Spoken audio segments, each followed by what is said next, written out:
Hi everyone, welcome to Emma, a true infidelity story. I'm excited to share a new story with you. That summer night the air was thick with the scent of jasmine and the sticky sweetness of wine. We had just celebrated Lucas' birthday, a night meant for joy. Now forever etched in my memory for a reason I could never have imagined. I stumbled to our bedroom, the world spinning from too much wine, seeking the cool embrace of our sheets in my drunken haze. I mistook the warmth of fur for the warmth of my husband's skin. The next morning, the truth dawned on me, cold and unforgiving. Lucas' gaze was heavy, with unspoken questions, and as I pieced together the fragments of the night, I realized the gravity of my mistake. But what would happen when he learned the bizarre, unthinkable truth? It was the summer of 1988, and the air was thick, with the scent of jasmine and the sweet, sticky residue of a birthday celebration gone awry. The house was a mess, remnants of laughter and clicking glasses still echoing in the silence of the early morning. My husband was calling. Lucas had just turned 30, and we had thrown him a surprise party that would be remembered for all the wrong reasons. I remember the heat, the kind that makes your skin stick to the chair, and the wine. Oh, the wine! It flowed like a river that night, and I, in my infinite wisdom, decided to swim in it. By the time the clock struck midnight, I was well past tipsy, teetering on the edge of oblivion. Lucas, ever the gracious host, was still mingling his laughter, a beacon in the sea of faces I could barely recognize. The night blurred into a series of snapshots, the cake, the candles, the cheers, and then the bedroom. I felt the world spin as I excused myself, claiming a headache, but really it was the room that wouldn't stay still. I collapsed onto our bed, the cool sheets of relief against my flushed skin. In the haze of my inebriation, I heard the door creak open. A figure entered silhouetted against the hallway light. My heart, despite the alcohol, fluttered with anticipation. Lucas, I whispered, my voice slurred with sleep and wine. The figure approached, and in my drunken stupor I mistook the warmth of fur for the warmth of my husband's skin. What happened next was a blur, a confusion of sensations and sounds that in the cold light of morning would make my blood run cold. I awoke to the sound of Lucas' voice, not beside me, but from the living room. Confusion clouded my mind as I sat up, the room spinning less violently. Now I found Lucas on the couch, his face a mask of confusion and hurt. What happened last night? He asked, his voice a mix of concern and something else, something darker. I tried to piece together the fragments of the night, but my mind was a jigsaw puzzle with missing pieces. Thought you came to bed. I stammered, the realization dawning on me like a cold wave crashing over my head. Lucas' eyes flickered to the bedroom door, then back to me, his gaze heavy with unspoken accusations. I didn't, he said simply, his voice low, almost a whisper. The silence that followed was deafening, filled with the weight of what had transpired. My heart pounded in my C*******T as I followed his gaze to the bedroom, where the truth lay in wait.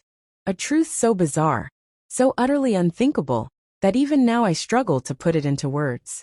The morning light crept through the curtains, casting long shadows across the room, each one a silent witness to the night's unspeakable act. As I stood there, the gravity of my mistake, my infidelity, began to sink in, but not in the way one might expect.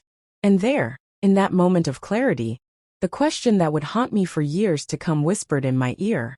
What have I done? As the question echoed in my mind, I felt a wave of nausea, not from the hangover, but from the dawning horror of my actions. Lucas' gaze was fixed on me, his eyes searching for an explanation I couldn't give. I looked away, my eyes falling on our cute dog Rick, who lay innocently on the floor, his tail thumping softly against the hardwood. Don't know what to say. I managed my voice barely above a whisper. The room felt too small, the walls closing in with the weight of my mistake. Lucas stood up, his movements slow, deliberate. You need to tell me now, he said, his tone firm yet laced with a vulnerability that broke my heart. I took a deep breath, the air thick with the scent of last night's festivities, now turned sour. I thought it was you. I confessed, the words tasting like ash in my mouth. I was so drunk. Lucas. I didn't realize his face contorted, not with anger, but with a profound sadness that seemed to age him in an instant. With Rick, he asked the name of our cute dog, sounding alien in this context. I nodded, tears welling up, blurring my vision. I'm so sorry. Lucas. I didn't know, I didn't mean to. He held up a hand, stopping me. I need some mare, he said, his voice hollow. He walked past me, his steps heavy, and out the front door. The sound of it closing was like a gavel coming down, sealing my fate alone in the house. The silence was oppressive. I sat down, my mind racing through the night's events, trying to piece together how it had come to this. Rick, sensing the tension, came over, resting his head on my lap. I stroked his fur. The very act now tainted with guilt and confusion. The day passed in a blur of self-recrimination and fear. I cleaned up the remnants of the party. Each wine glass, each discarded napkin. A reminder of my lapse in judgment. Lucas didn't return until late afternoon. His face set in lines of resolve. We need to talk, he said, sitting across from me at the kitchen table. His hands were clasped tightly, his knuckles white. I've been thinking about what you said, about what happened. I nodded, my heart in my throat, waiting for the verdict. I love you. But this is something I can't just overlook. He continued, his voice steady, but his eyes betraying his turmoil. I think we need some time apart to think, to figure out if we can move past this. The suggestion of separation felt like a physical blow. Lucas, please. I pleaded. I know it's wrong and I'm so sorry, but we've been through so much. Can't we try to work through this? He looked at me, his eyes searching mine for something, perhaps sincerity, or a sign that this was a one-time aberration. I need to know if you can ever look at me, at us the same way again, he said, his voice cracking slightly. And I need to know if I can. The room was silent except for the ticking of the clock, each second stretching out like an eternity. Lucas stood up, his chair scraping against the floor. I'll stay at my brother's for a while. You can have the house to think. As he packed a bag, I watched, feeling the life we had built together unraveling before my eyes. The door closed behind him, and I was left in the quiet aftermath of our shattered normalcy. The days that followed were a haze of guilt and loneliness. I avoided Rick, his presence, a constant reminder of my mistake. Friends called, sensing something was wrong, but I couldn't bring myself to explain. How could I? One evening, as I sat alone, the phone rang. It was Lucas. I've been thinking, he started, his voice distant yet familiar. Maybe we can talk, really talk about where we go from here. A flicker of hope ignited within me, but it was overshadowed by the fear of what that conversation might reveal. When I asked, my voice barely a whisper, tomorrow at the park by the lake, he replied. And then the line went dead. The next day I found myself at the park, the lake serene under the setting sun. Lucas was already there, his silhouette against the water, a stark reminder of the man I loved, now possibly lost to me. As I approached, the weight of our impending conversation hung in the air, a silent prelude to the storm that was about to break. As I walked towards Lucas, each step felt like a march to an uncertain fate. The park was unusually quiet, the usual laughter of children, and the chatter of families replaced by the soft lapping of water against the shore. Lucas' back was to me, his posture rigid, his hands deep in his pockets. The sun was setting, casting a golden hue over the lake, but the beauty of the scene was lost on me, my heart heavy with dread. Lucas, I called out softly, my voice barely carrying over the gentle breeze. He turned, his face a mask of contemplation. Thanks for coming, he said, his voice neutral, giving nothing away. We sat on a bench, the space between us feeling like a chasm. I could feel the tension, the unspoken words hanging like a fog. I've been thinking about us, about what happened. Lucas began, his eyes fixed on the water. I need to understand how you really feel about all of this. I took a deep breath, the cool evening air doing little to calm my nerves. I feel lost. Lucas, I've made a mistake, a terrible mistake, and I'm so sorry. I want to fix this, to fix us. He nodded slowly, his gaze still distant. I believe you're sorry, but I'm not sure if that's enough. This isn't just about an apology. It's about trust, about how we move forward. The silence stretched, filled only by the distant call of a bird. I reached out, my hand hovering near his, but I pulled back, unsure. I love you. Lucas, I've always loved you. What can I do to make this right? Lucas finally turned to look at me, his eyes searching mine. I've been talking to my brother, and he suggested therapy. Maybe we should consider it, not just for us, but for you to understand why this happened. Therapy, The word echoed in my mind, a beacon of hope, but also a reminder of the depth of our issues. I'm willing to do anything. Lucas, if it means we can heal, I'll go. He nodded, a slight softening in his expression. I think it's necessary, but there's something else. I've been offered a job out of state. It's a good opportunity, and I'm considering it. My heart sank. You're thinking of leaving, not leaving, but maybe some space could help. I need to know if this distance can help us see things clearer, or if it's just prolonging the inevitable. The thought of Lucas moving away was like a physical pain. And what about us? What about our marriage? I don't know, he admitted, his voice breaking slightly. I need time to think, away from the house, away from the memories. Maybe when I'm gone, you can think too about what you want, about what we both want. The conversation shifted to logistics, discussing how we would handle the separation, the house, Rick. Each topic was a reminder of the life we were trying to salvage, or perhaps let go. As the sun dipped below the horizon, Lucas stood up. I'll be in touch about the job. We'll figure out the details. Later he walked away, his figure growing smaller, leaving me alone with a fading light and a heart full of uncertainty. The days that followed were a mix of numbness and action. I started looking into therapists, trying to find someone who could help us navigate this mess. Meanwhile, Lucas' absence was palpable, the house too quiet, too empty. I found myself talking to Rick, the cute dog, who had inadvertently become the catalyst for our crisis, seeking some form of solace in his innocent eyes. One evening, as I was preparing dinner, the phone rang. It was Lucas. I've decided to take the job, he said, his voice steady but distant. I'll be moving next week. The news hit like a wave, cold and overwhelming. Okay was all I could muster, my voice a whisper. I'll come by to pick up some things, he continued, and we should talk about how we're going to handle everything. The conversation was brief, formal, like we were strangers discussing business, rather than a couple discussing the future of their marriage. After hanging up, I sat in the dim light of the kitchen, the reality of our situation settling in like a heavy fog. The next few days were a blur of packing Lucas' belongings, each item a memory, each box a step further away from what we had when he came to collect his things. The air was thick with unsaid words. We managed a strained conversation about finances, the house and Rick. I think Rick should stay with you, Lucas said, his voice soft. He's always been more your cute dog, I nodded, unable to speak. The lump in my throat too large. As Lucas carried the last box to his car, he paused at the door, looking back at me. I'll call you, he promised, but it felt like a goodbye. After he left, the silence of the house was deafening. I sat on the couch, Rick's head on my lap, his presence now a comfort rather than a reminder of my mistake. The weight of our separation, the uncertainty of our future, and the loneliness of the house enveloped me. The next morning I received a letter from Lucas. It was brief, stating his new address and that he would be in touch. Attached was a pamphlet for a therapist specializing in marital issues.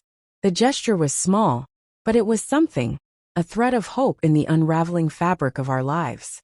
As I sat there, the pamphlet in hand, I realized that this was not just the end of a chapter, but potentially the beginning of a new one. The question was, would it be a chapter of reconciliation, or one of irreversible change? With Lucas gone, the house felt like a hollow shell, and I was left with the daunting task of finding my way back to him. Or perhaps finding my way back to myself in there. Amidst the quiet, the phone rang again. It was an unknown number. My heart raised as I answered. The voice on the other end unexpected, adding another layer of complexity to our already tangled story. The voice on the phone was soft, almost hesitant, yet unmistakably familiar. Hello, is this? The line crackled slightly, and my heart skipped a beat, recognizing the voice of someone I hadn't expected to hear from. Yes, it's me, I replied, my voice a mix of confusion and curiosity. It's Sarah, she said, her voice now clear. Sarah, Lucas' sister, whom I hadn't spoken to since the fallout. I heard about what happened and I just wanted to check on you. The mention of what happened sent a shiver down my spine. The words a stark reminder of my indiscretion. I'm managing, I said, my voice barely above a whisper, the weight of a situation pressing down on me. There was a pause, the silence heavy, with unspoken questions. Lucas told me he's moving out of state. He's not doing well. Sa continued, her tone gentle, probing. I know, I sighed, the reality of Lucas' decision, still fresh and painful. We're trying to figure things out, he suggested therapy. That's good, Sarah said, though her voice carried a note of skepticism. But I called because I think there's something you should know. My grip tightened on the phone, my pulse quickening. What is it? He's been talking to someone else. She confessed, her words like a knife twisting in my gut. A woman from his work. I saw them together at a family dinner last week. It seemed more than just friendly. The revelation hit me like a physical blow. Lucas, my Lucas, possibly seeking comfort, or something more with another woman. The thought was unbearable, yet it explained his sudden decision to move away. Did he say anything about her? I asked, my voice trembling, not directly to me. But he mentioned her name, Laura, a few times. It seemed like he was trying to convince himself. He was just being friendly, but I could see it in his eyes. There was something more. The room spun slightly, the walls closing in. Thank you for telling me, Sarah, I managed, my mind racing with implications. I thought you should know I care about both of you, and I just want to see you both happy. She said, her voice filled with a sisterly concern that felt both comforting and condemning.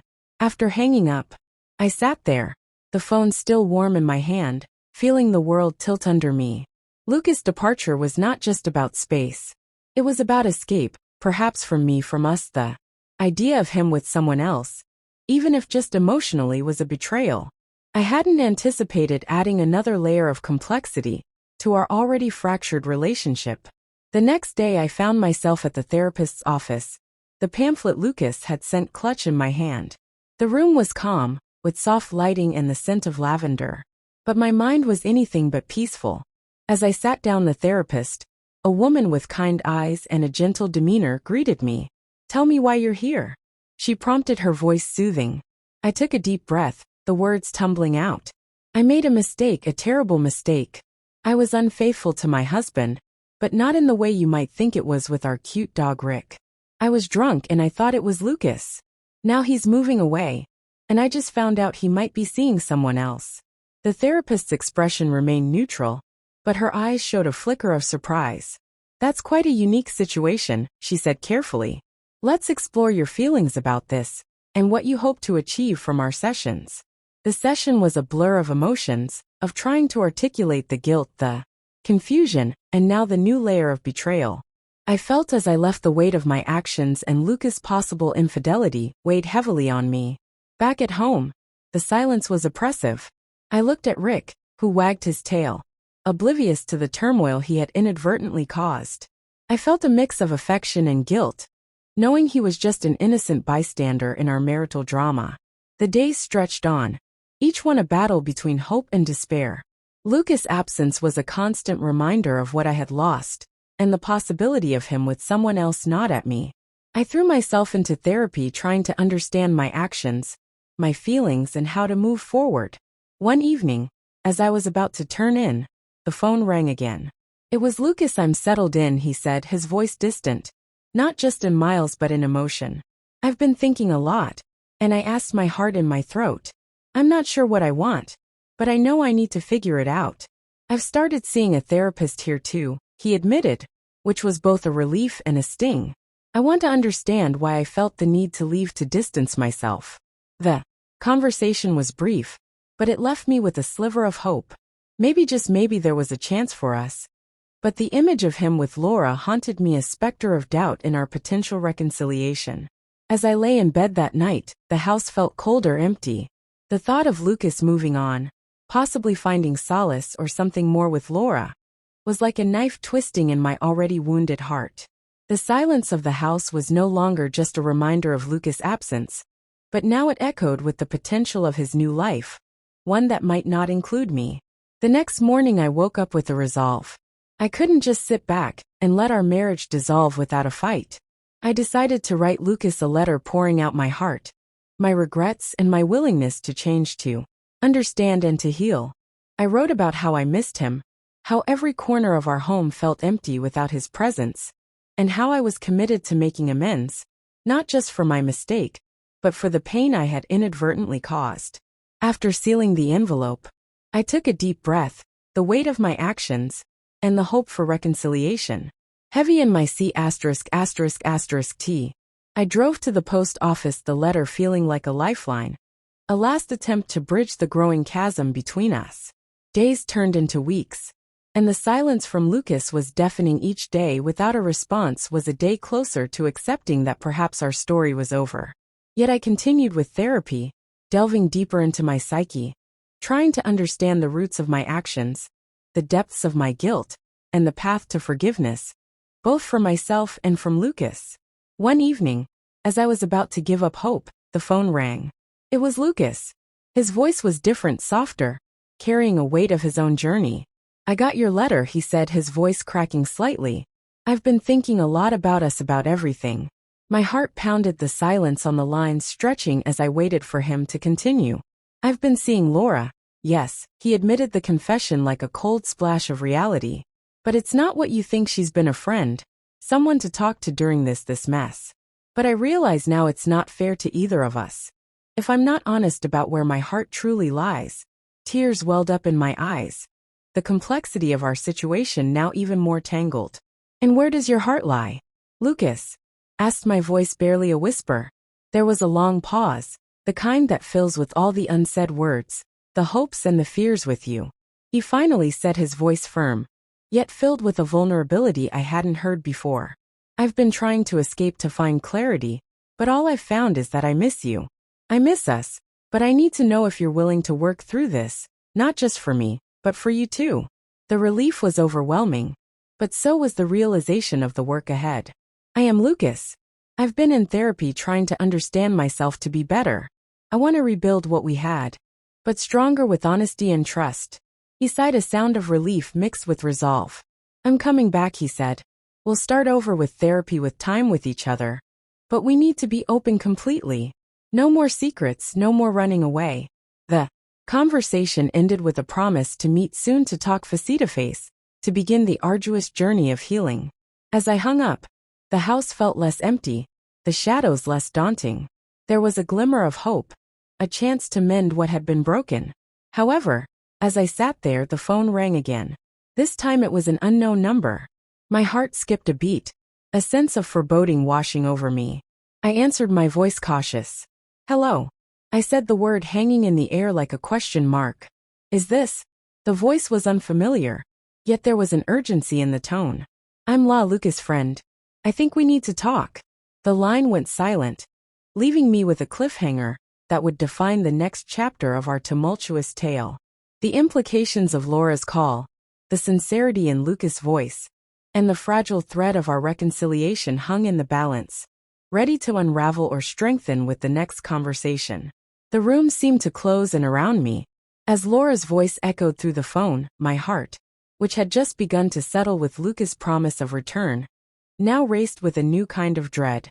"Laura," I managed to say, my voice a mix of caution and curiosity. "What do you need to talk about?" There was a pause, the kind that stretches out with the weight of unspoken truths. "It's about Lucas," she finally said, her tone serious. "I think there are things you should know before he comes back." My mind raced through possibilities, each one more unsettling than the last. "Okay," I whispered, bracing myself for what was to come. "I've been there for Lucas during this time." "Laura," began, her voice steady but laced with concern. "He's been through a lot, and I've seen sides of him that I'm not sure he's shown you, not out of deceit, but perhaps out of his own confusion and pain." I listened, the phone pressed tightly against my ear, as if I could physically hold on to her words. "Go on," I urged, my voice fairly audible. "He's been struggling not just with what happened, but with his own feelings of guilt, of failure. He's talked about you a lot, about how he feels he might have failed you as a husband, how he's been questioning his own worth in this marriage." The revelations hit me like waves, each one washing over me with a mix of relief and sorrow. "He never said any of this to me," I admitted, feeling the sting of Lucas' silence. "That's why I'm calling," Laura continued. "He's been trying to sort through his emotions, and I've been a sounding board. But there's something else he's been considering, if moving back is the right decision. Not just for him, but for you too. He's worried that his return might not heal things, but might instead reopen wounds." The thought of Lucas questioning his return was like a cold splash of reality. "What do you think?" I asked, my voice trembling slightly. I think Lucas loves you deeply, but love isn't always enough to mend what's broken. He needs to be sure that both of you are ready to face the hard work ahead. Not just with therapy, but with honesty and patience. I nodded, though she couldn't see it. Thank you, Laura, for being there for him, and for telling me this. There was a soft sigh. On the other end, I care about Lucas, and I want to see him happy. But I also believe in the sanctity of marriage and the effort to make things work when there's still love. I just wanted to make sure you knew everything before he comes back. The call ended, leaving me in a whirl of emotions. The house, once a symbol of our shared life, now felt like a battleground where every corner held a memory, every room a silent witness to our struggles. I sat down, my thoughts a tangled mess. Lucas' return was no longer just a beacon of hope, but a complex decision that required both of us to be fully committed. The therapy sessions had been enlightening, peeling back layers of my own psyche, revealing not just the mistake with Rick, but deeper issues of self-worth, communication, and trust. The next day I called Lucas. The phone rang, each tone a reminder of the distance between us, not just physical but emotional. When he answered, his voice was cautious, perhaps expecting the worst. Lucas. I started, my voice steady. I spoke with Laura. There was a pause, a breath held on both ends of a line. I see, he said, his voice low. She told me about your doubts, about your fears. I want you to know I'm ready to face this with you. I've been in therapy learning about myself, about us, but I need to know you're ready too. Not just to come back, but to rebuild. His sigh was audible, a release of tension. I've been thinking a lot, especially after your letter. I want to come back to try, but I need us to be honest completely, no more running from the hard conversations. Agreed, I said, feeling a resolve harden within me. Let's meet when you're back. We'll start with therapy together. We'll really talk about everything. The conversation ended with a plan, a tentative step towards reconciliation. As I hung up, the house felt less like a mausoleum of our past, and more like a foundation upon which we could rebuild. The days until Lucas' return were filled with a mix of anticipation and anxiety. I prepared the house, not just cleaning but rearranging, making space for new beginnings. Rick, ever the loyal companion, seemed to sense the shift in atmosphere, his tail wagging more frequently, his eyes less clouded by the tension that had once filled our home. When Lucas finally walked through the door, the air was thick, with the weight of our shared history and the hope for a future. We stood there looking at each other, the silence speaking volumes. I'm here, he said simply, his voice carrying the weight of his journey. I'm glad, I replied, my heart swelling with a cautious optimism. We sat down, the space between us on the couch, feeling both vast and intimate. Let's start, I suggested, reaching for his hand, a gesture of connection, of commitment. And so we began the arduous journey of healing, of understanding, of rebuilding. Each session, each conversation was a step forward, sometimes painful, often enlightening. We learned to communicate, to express not just our grievances, but our desires, our fears, and our love. The story of our infidelity, bizarre and tragic as it was, became a catalyst for a deeper connection. We faced the world together, not just as husband and wife, but as three individuals committed to growth, to forgiveness, and to love. As the seasons changed, so did we. The house, once a reminder of what was lost, became a testament to what could be rebuilt. And in that rebuilding we found not just each other, but ourselves, stronger, wiser, and more in love than before. Yet as we settled into this new chapter, the phone rang one evening. Its chime, a familiar yet ominous sound. I picked it up, my heart skipping a beat, wondering what new twist fate had in store for us. Hello, I answered, the word hanging in the air, like a question mark. The beginning of another story, another chapter in our ever-evolving tale. If you feel that this story is meaningful and brings useful lessons, please like and subscribe to the channel to support me. Thanks.